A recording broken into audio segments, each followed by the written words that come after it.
Forget gurus. Forget anyone claiming to be an online business expert without going through the challenges of entrepreneurship themselves. The Real Money, Real Business podcast is here to prove the best insights in online business comes from your fellow online business builders. We dig into stories of entrepreneurs selling their business on the Empire Flippers marketplace so that you can learn how they made their business profitable, how they overcame obstacles, and what lessons they learned in their online journey. If you want to take your business and your knowledge to the next level, you've come to the right podcast. Let's get started. Hey everyone. Welcome to another episode of the Real Money, Real Business podcast. We record these interviews so potential buyers have more information about the seller and the business to help them make a buying decision. Before we dive in, let's go over a brief summary of the business. It is a SaaS business created in January of 2016 in the business niche.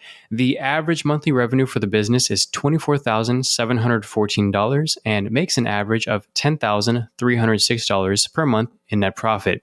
The assets included in the sale are primary domain and all site content and files, 6 secondary domains and all site content and files, 301 redirects, employee contracts, social media accounts, which include Facebook, Pinterest, Twitter, YouTube, LinkedIn, and Quora, an email list of over 24,000 subscribers, an unlisted Shopify app, and a library of content that can be used for customer support.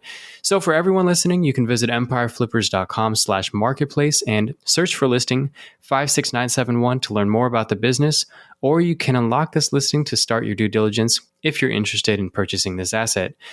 So that's a brief overview of the business for sale. Let's hear from the seller with me today. So welcome to the show. Jack, how are you doing today? Great. How you doing, Nick? I'm doing well, and I'm looking forward to learning more about you and your business. So to start us off, can you tell us a little about your background in building and running online businesses? Yeah, sure. So we started this company very long time ago, 5 or 6 years ago. Me and my co-founder, so it's fully bootstrapped and, 50-50 the whole entire time. He's got a technical background. I have the marketing background. So I've been working with a lot of brands at marketing agencies and mostly e-commerce and that sort of thing. So we naturally got into this space of giveaways and referral and gamification, that sort of stuff, because we were seeing an opportunity for all the brands that we were working with. So as most people do, we went out and researched tools we could possibly use and then found that none of them kind of did exactly what we wanted in terms of, functionality, the gamification side of things, and the virality side of things. And so then we built our own product. We were using that for a while. And then we originally got hunted and put on Product Hunt randomly. And then people really liked it and they started wanting to buy it. And so we made it available for people to buy. And that's how we got our first revenue. Very cool. So you said that you originally built this business for yourself to use, or was it for your clients to use? It was mostly for clients, like we were working for them. And this tool is what we use for one of our strategies to grow their email list, their social engagement, subscribers, revenue, all that sort of stuff. Yep. Very cool. And so it's been a little over 5 years now. Why are you deciding to sell the business? Yes. We've kind of gotten to the point where we're looking for new things to do after 5 years. I think what we wanted to do is roll this one up, pass it on to someone who's looking to take it to the next level, and then roll up our sort of involvement and then put that towards something in the e-commerce space a little bit more. We currently have, a lot of other opportunities in the e-commerce space, and we're kind of swaying more towards that versus SaaS. Yep. Very cool. Had some experience in SaaS and now looking to move into the e-commerce side. Very cool. So while you're building this SaaS business, I'm sure you've had a lot of learning opportunities, some things that worked, some things maybe that didn't work out so well. What's an example of something that just seemed to work? Yeah, so we tried a lot. Over that long period of time, we've tried so many different marketing strategies. And we really stumbled across a lot of success when we narrowed in and started developing a lot of content, focusing on SEO. Another thing we focused a lot on was the affiliate portion of it. So we have I think it's like 400 plus affiliates in our database. So we sort of lent into SEO. We definitely tried a lot of social ads, but we found that the search ads performed a lot better. So we scaled search campaigns as well. And those three things, affiliates, SEO, and search, have been the main drivers for the growth of the company. Nice. Yeah, I know the temptation up front is to go with what's fast, which typically means ads. So very cool that you, from the start, you're willing to also implement a kind of a slower burn marketing strategy, which is content, but very effective. So very nice to see that, especially with a SaaS tool. Yeah, and we didn't start SEO at the start. It took us a while to figure that out. Yep. We tried all the ad stuff and all that sort of thing. We got a lot of learnings from it. And then we kind of came to the conclusion that, we need to start investing time, resources, and money into the SEO side of things. And that's been going for years. And SEO is a very, very slow game. So it's laying that foundation and slowly building on it year after year. So the domain authority is about a 73 or 74 now. So it's gotten to a good point of, being able to put together some really good partnerships and rank some stuff that's, for some very relevant keywords and that sort of thing. So, all that hard work does pay off eventually. You've just got to put the time and effort in at the start, because I would say, we didn't really see traction in SEO for about, I would say 6 to 12 months after we started. So it does take a lot. And because we were kind of learning it from scratch, we didn't hire anybody to do it. We did it in-house. It'd take us a little bit more time than usual than I would say kind of like an SEO agency would take maybe. But I think it's a great learning opportunity to at least get your hands dirty first and find out what doesn't work out so well and be able to communicate that to an agency and provide some direction in that regard. So was there anything that of the things that you tried, you said you tried a lot of things. What was something that you tried out that just didn't seem to work? Yeah, so social ads didn't work too well for us. We tried the whole ClickFunnels and course side of things to push them into a product. That didn't really work for us. I'm not sure if it was just us or if it was just that strategy. So that didn't work too well. We tried direct sales for a little while, and we just weren't very good at doing the sales calls. It really needs someone who actually has a sales team or sales experience to do, because the lifetime value throughout the year goes from $700 to $1,000. So it's definitely got the opportunity to have a sales team, but we were just never able to kind of, put the process and systems in place for it. So those two things didn't work out as we had planned. Organic social and that sort of stuff didn't really work out for us. We just didn't put the time and effort into posting daily and creating all of the engagement on the social side. We thought that search was much better because it was evergreen, whereas we tried to do a little bit of the organic Facebook and all those sort of things. But, it wasn't seeing the amount of traffic that we wanted. And so we pivoted over to search and SEO. So we thought that was more evergreen and more long-term than building up a social following. I would say those three strategies didn't work. And then the three I mentioned did work. Nice. Sounds like you definitely tried a lot of things, and I'll get into the opportunities in a little bit so we can touch back on the whole potential sales team part of things. Great. So at this point, it's a pretty mature business, relatively mature. Can you describe the amount and the type of work you do for maintenance? Yeah, sure. So because it's been around for a while, there's very little that we actually do. Mm-hmm. So on the dev side, it's really just helping people out with support tickets. And then on the marketing side, it's just organizing the content with the freelance that we use. The freelancer manages the content, writes it, publishes it, all that sort of stuff. We also have a big network of people we do kind of like cross promotions with on the SEO side of things. So organizing that part of the business too. I would say those are the main things. But yeah, in terms of what the founders do, because my co-founder is still a technical co-founder, he will still be doing some of the dev work and fixing bugs or whatever it may be. And I'll literally just be making sure all the stats are going in the right direction and then managing the freelancer who's doing the content side of things. And then I also run some of the Google ads, but those ads have been running for, I don't know, probably like 2 years or something. So it's all pretty hands off. It's really just kind of like fluctuating budgets or, some exclusion keywords or that sort of stuff. So a lot of the foundation's already laid. And so it doesn't really take too much. Yeah, that tends to be the story with a lot of SaaS businesses, a lot of the technical and the marketing work up front. And then over time, it becomes a lot less, which is what makes these attractive offers in their mature state.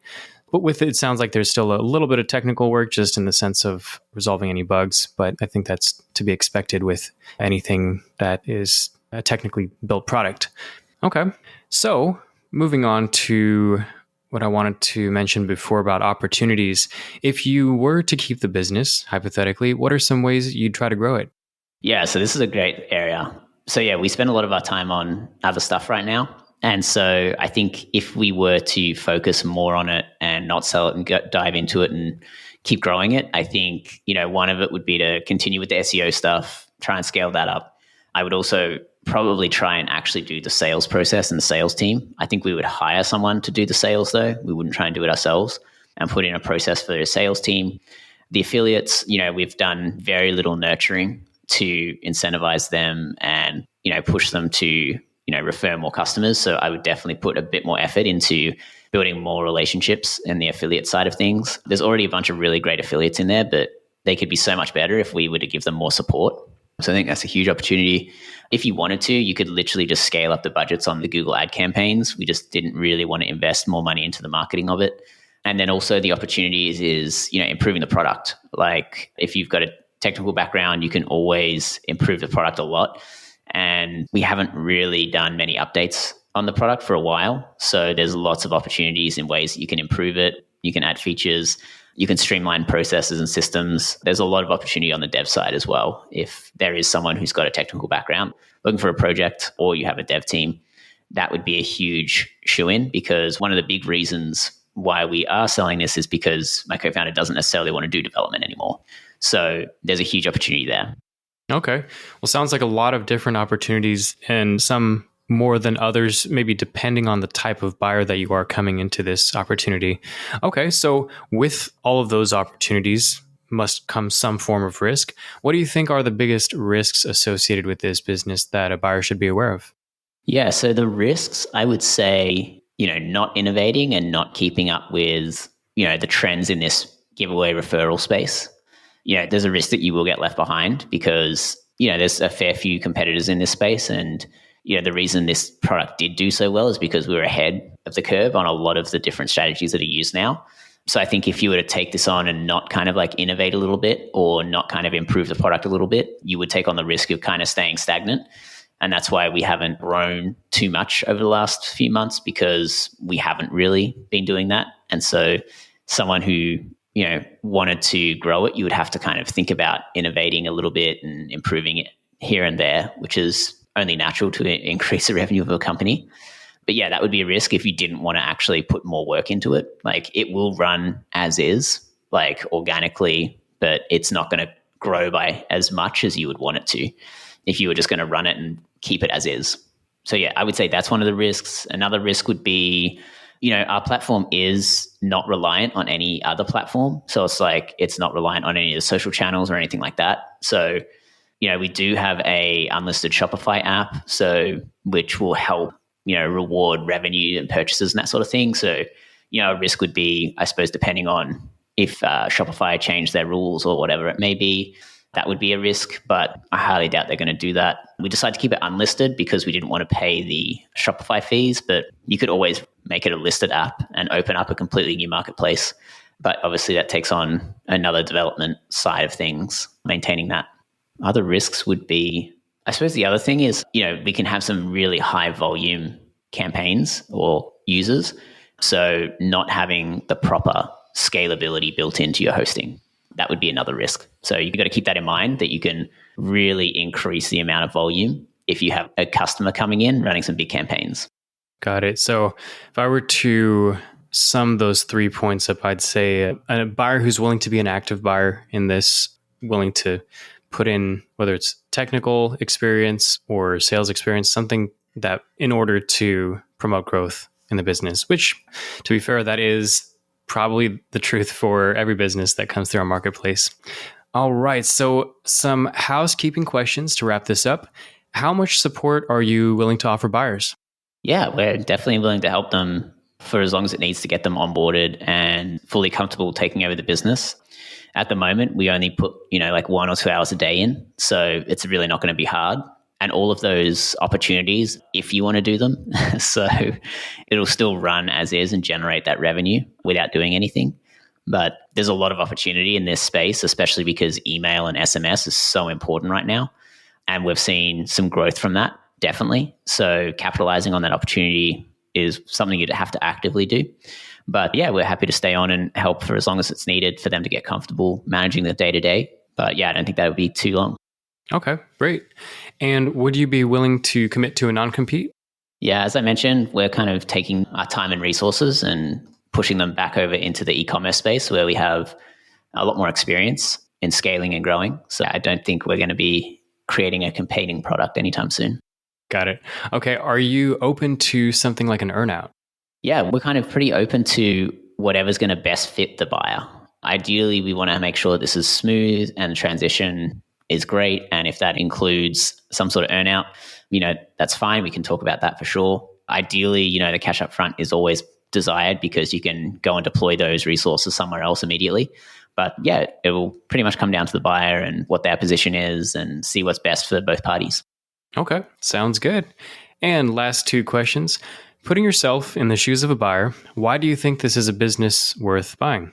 Yes, I think there's so much opportunity in this just because of how the marketplace is changing and how important virality, gamification is, and then also how important email and SMS is and owning your data. So owning your customer base, owning your email list and phone list is so important. So there's so much opportunity in creating a tool to help people do that, which is exactly, what this can do. So there's a lot of opportunity in it. If we were looking to stay in SaaS and keep looking down the development road, probably wouldn't be selling it, especially if we wanted to actually take on a technical team.